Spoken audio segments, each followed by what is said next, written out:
For 14 long years, my dog Kelly was the absolute joy of my life.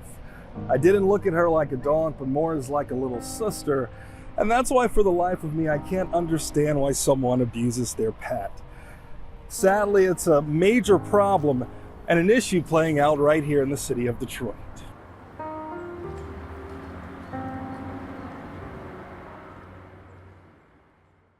A Macomb County veterinarian formally charged today with animal cruelty. Get over here! The defendant did seek that dog out in that video. The dog is trying to hide. Those animals were in this hot house, God knows for how long. There is growing outrage after no charges are filed after video goes viral showing a puppy being abused. Animal abuse cases have exploded in the state of Michigan. According to some of the only Michigan-specific crime stats we could find, animal cruelty incidents leapt from 123 in 2016 to 607 in 2021.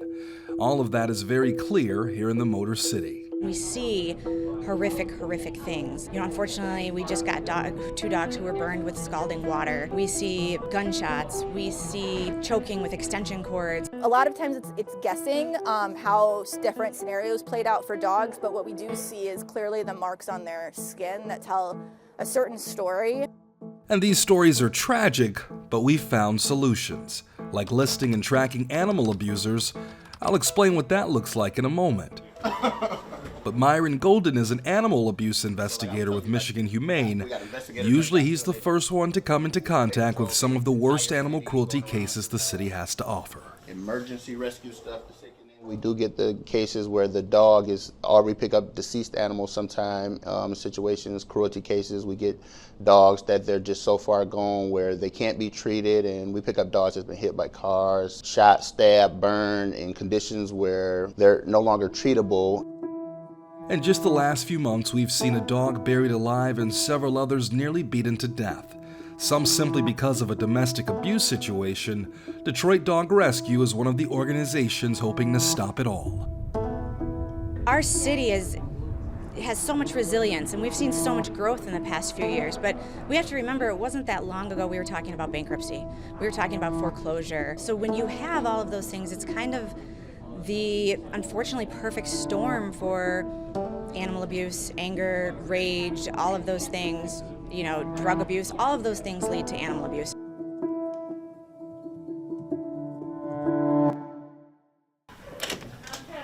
Sometimes it can be too much, but at least Michigan Humane has the authority to do something about it from a legal perspective.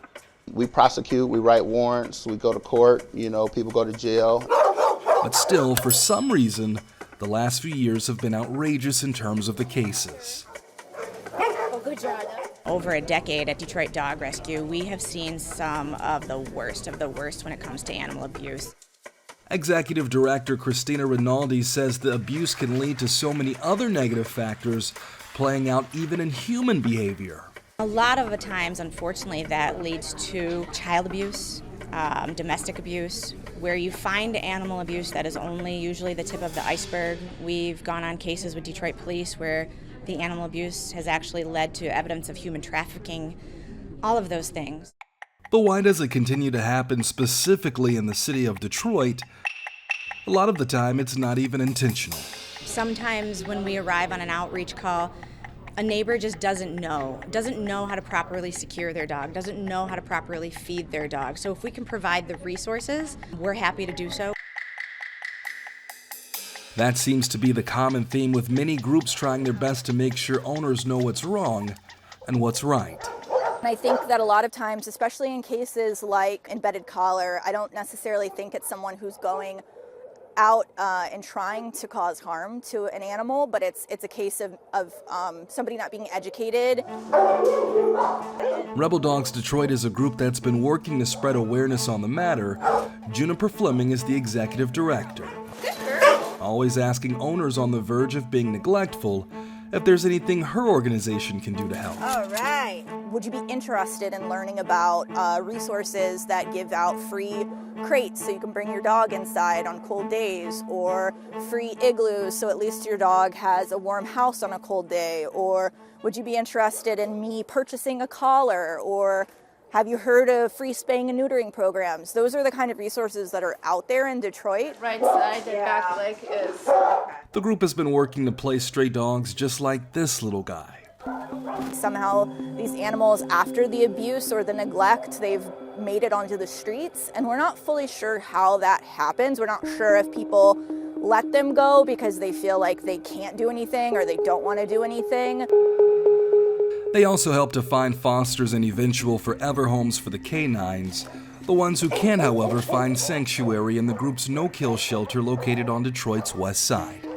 If you see someone, either your neighbor or a friend or a family member who is neglecting either on purpose or by accident a dog, starting a dialogue with them, being in communication, starting with the first question of like, what might you need for support? It can be overwhelming if you start thinking about how pervasive the issue really is, but just seeing it as one conversation at a time and doing what you can to address your immediate community can be a really great way to have an active impact. Another major issue is dog fighting, which in a way is one of the problems with the solution. These rings are so underground, sometimes they can fly way under the radar and right under a neighbor's nose. Every year, hundreds of pit bulls are seized in dogfighting rings. The sad part is that sometimes the people responsible don't see anything wrong. We got videos of children at dog fights, like children like 3-4 years old, and they're just watching dog fights. So their entire life, they don't see the issue in it. So then, they grow up and now they're an adult, and that's what their cousins and uncles and fathers and, the older gentlemen around them did. So they naturally feel the void and step in their shoes. The good news is that the state of Michigan is creating a new animal abuse registry to keep track of those accused of dogfighting and those who are cruel to animals. Juniper says it's a great start, but there needs to be more done. My first thought is that there should be a limit of you're not allowed to own a dog or you're not allowed to own a pet or whatever, because otherwise, what really is the point? Okay, I know my neighbor has an animal abuse charge, but what can I do about it? The bottom line is if you see something, say something, as it can make a difference in the dog's life down the line. We pick up dogs to the point they're so emaciated and lethargic to they can't even walk anymore. And then on the other end, we bring animals in those conditions, and then you see them going up for adoption 3-4 months later, fat and happy. It's hard when you see it up front, but it's very rewarding on the other end.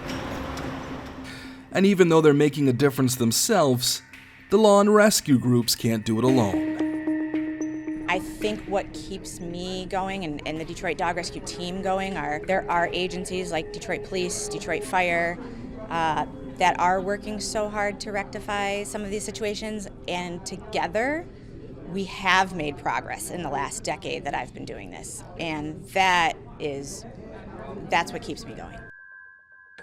Remember, these guys are family who only want to make you happy at the end of the day, so why not give them just a little bit more when they give you their all?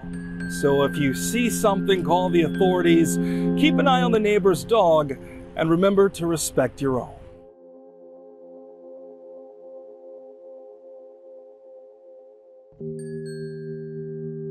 There is a lot to discuss here, and we'd like to hear your opinions. Drop a comment below and make sure you hit subscribe to stay up to date with Solutionaries.